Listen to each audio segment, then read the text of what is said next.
The ninth Tuesday, we talk about how love goes on from Tuesdays with Morrie. The leaves have begun to change color, turning the ride through West Newton into a portrait of gold and rust. Back in Detroit, the labor war had stagnated, with each side accusing the other of failing to communicate.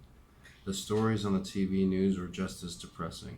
In rural Kentucky, 3 men threw pieces of tombstone off a bridge, smashing the windshield of a passing car, killing a teenage girl who was traveling with her family on a religious pilgrimage. In California, the O.J. Simpson trial was heading toward a conclusion, and the whole country seemed to be obsessed. Even in airports, there were hanging TV sets tuned to CNN so they could get an O.J. update as you made your way to the gate. I had tried calling my brother in Spain several times. I left messages saying that I really wanted to talk to him, that I'd been doing a lot of thinking about us. A few weeks later, I got back a short message saying everything was okay, but he was sorry. He really didn't feel like talking about being sick. For my old professor, it was not the talk of being sick, but the being sick itself that was sinking him. Since my last visit, a nurse had inserted a catheter into his penis, which drew the urine out through a tube and into a bag that sat on the foot of his chair. His legs needed constant tending. He could still feel pain, even though he could not move, another one of ALS's cruel little ironies. And unless his feet dangled just the right number of inches off the foam pads, it felt as if someone were poking him with a fork. In the middle of the conversations, Morrie would have to ask visitors to lift his foot and move it just an inch, or to adjust his head so that he could fit more easily into the palm of the colored pillows. Can you imagine being unable to move your own head? With each visit, Morrie seemed to be melting into his chair, his spine taking on its shape. Still, every morning he insisted on being lifted from his bed and wheeled to his study, deposited there among his books and papers and hibiscus plant on the windowsill. In typical fashion, he found something philosophical in that. I sum it up in my newest aphorism, he said. Let me hear it. When you're in bed, you're dead. He smiled. Only Morrie could smile at something like that. He had been getting calls from the Nightline people and from Ted Koppel himself. They want to come and do another show with me, he said, but they want to wait. Until what? Until you're on your last breath? Maybe. Anyhow, I'm not that far away. Don't say that. I'm sorry. That bugs me, that they want to wait until you wither. It bugs you because you look out for me, he smiled. Mitch, maybe they are using me for a little drama. That's okay. Maybe I'm using them too. They help me get my message to millions of people. I couldn't do that without them, right? So it's a compromise. He coughed, which turned into a long, drawn-out gargle, ending with another glob into a crushed tissue. Anyhow, Morrie said, I told them they better not wait too long because my voice won't be there. Once this thing hits my lungs, talking may be impossible. I can't speak for too long without needing a rest now. I have already canceled a lot of people who want to come see me. Mitch, there are so many, but I'm too fatigued. If I can't give them the right attention, I can't help them. I looked at the tape recorder, feeling guilty, as if I were stealing what was left of his precious speaking time. Should we skip it? I asked. Will it make you too tired? Morrie shut his eyes and shook his head. He seemed to be waiting for some silent pain to pass. No, he finally said. You and I have to go on. This is our last thesis together, you know? Our last thesis. We want to get it right. I thought about our first thesis together in college. It was Morrie's idea, of course. He told me I was good enough to write an honors project, something I had never considered. Now here we were doing the same thing once more, starting with an idea. Dying man talks to living man, tells him what he should know. This time I was in less of a hurry to finish. Someone asked me an interesting question yesterday, Morrie said now, looking over my shoulder at the wall hanging behind me, a quilt of hopeful messages that friends had stitched for him on his 70th birthday. Each patch on the quilt has a different message. Stay the course. The best is yet to be. Morrie, always number one in mental health. What was the question, I asked. If I worried about being forgotten after I died. Well, do you? I don't think I will be. I've got so many people who have been involved with me in close, intimate ways. And love is how you stay alive, even after you are gone. Sounds like a song lyric. Love is how you stay alive. Morrie chuckled. Maybe. But, Mitch, all this talk that we're doing, do you ever hear my voice sometimes when you're back home, when you're all alone? Maybe on the plane, maybe in your car? Yes, I admitted. Then you will not forgive me after I'm gone. Think of my voice and I'll be there. Think of your voice. And if you want to cry a little, it's okay. Morrie, he had always wanted to make me cry since I was a freshman. One of these days, I'm going to get to you, he would say. Yeah, I would answer. I decided what I wanted on my tombstone, he said. I don't want to hear about tombstones. Why? They make you nervous? I shrugged. We can forget it. No, go ahead. What did you decide? Morrie popped his lips. I was thinking of this. A teacher to the last. He waited a while I absorbed it. A teacher to the last. Good, he said. Yes, I said. Very good. I came to love the way Morrie lit up when I entered the room. He did this for many people, I know, but it was his special talent to make each visitor feel that the smile was unique. Ah, it's my buddy, he would say when he saw me in that foggy, high-pitched voice. And if it didn't stop with that greeting, when Morrie was with you, he was really with you. He looked you straight in the eye and listened as if you were the only person in the world. How much better would people get along if their first encounter each day were like this, instead of a grumble from a waitress, or a bus driver, or a boss? I believe in being fully present, Morrie said.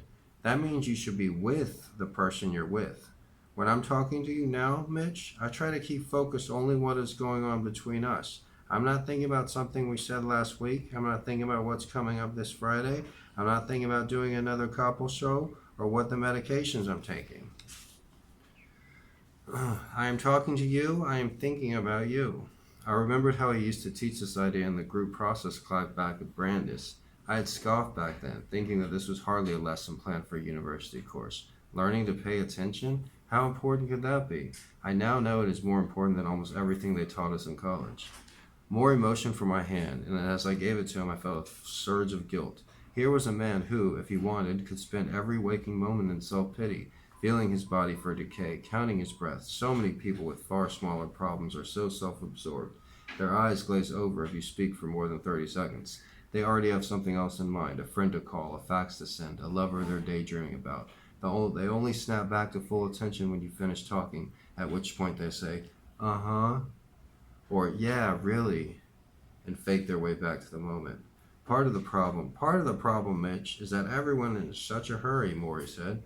People haven't found meaning in their lives, so they're running all the time looking for it. They think the next car, the next house, the next job. They think they'll find those things are empty too, and they keep running.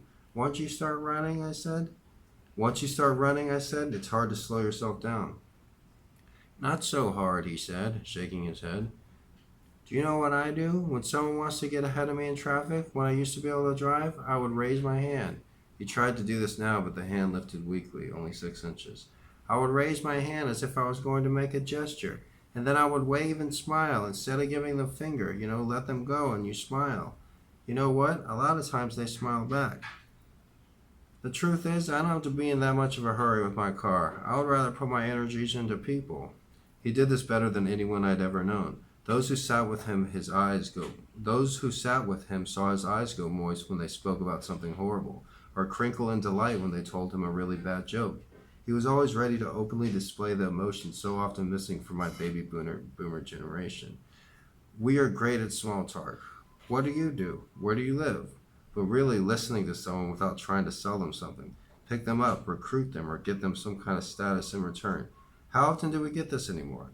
I believe many visitors in the last few months of Morrie's life were drawn not because of the attention they wanted to pay to him, but because of the attention he paid to them. Despite his personal pain and decay, this little old man listened the way they always wanted someone to listen. I told them that he was the father everyone wished they had. Well, he said, closing his eyes, I have some experience in that area. The last time Morrie saw his own father was in a city morgue. Charles Schwartz was a quiet man who liked to read his newspaper, alone, under a street lamp on Tremont Avenue in the Bronx. Every night when Morrie was little, Charlie would go for a walk after dinner. He was a small Russian man with a ruddy complexion and a full head of grayish hair. Morrie and his brother, David, would look out the window and see him leaning against the lamppost, and Morrie wished he would come inside and talk to them, but he rarely did, nor did he tuck them in, nor kiss them goodnight. Morrie always swore he would do things different for his own children if he ever had any, and years later, when he had them, he did. Meanwhile, as Morrie raised his own children, Charlie was still living in the Bronx. He still took that walk, he still read the paper, One night he went outside after dinner. A few blocks from home, he was accosted by two robbers. "Give us your money," one said, pulling out a gun. Frightened, Charlie threw down his wallet and began to run. He ran through the streets and kept running until he reached the steps of a relative's house, where he collapsed on the porch. Heart attack. He died that night. Morrie was called to identify the body. He flew to New York and went to the morgue. He was taken downstairs to the cold room where the corpses were kept. "Is this your father?" the attendant asked. Morrie looked at the body behind the glass, the body of the man who had scolded him and molded him and taught him to work, who had been quiet when Morrie wanted him to speak, who had told Morrie to swallow his memories of his mother when he wanted to share them with the world. He nodded and walked away. The horror of the room, he would later say, sucked all other functions out of him. He did not cry until days later. Still, his father's death helped prepare Morrie for his own. This much he knew: there would be lots of holding and kissing and talking and laughing, and no goodbyes left unsaid. All the things he missed with his father and his mother.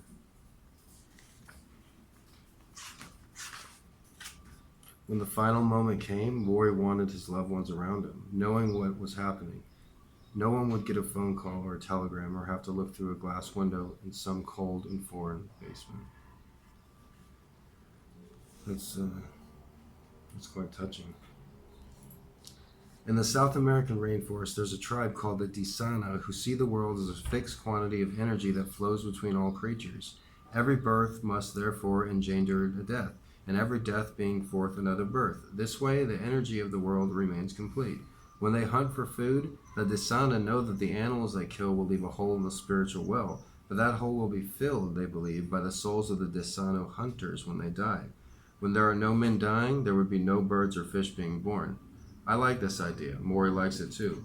The closer he gets to goodbye, the more it seems to feel we are all creatures in the same force. What we take, we must replenish.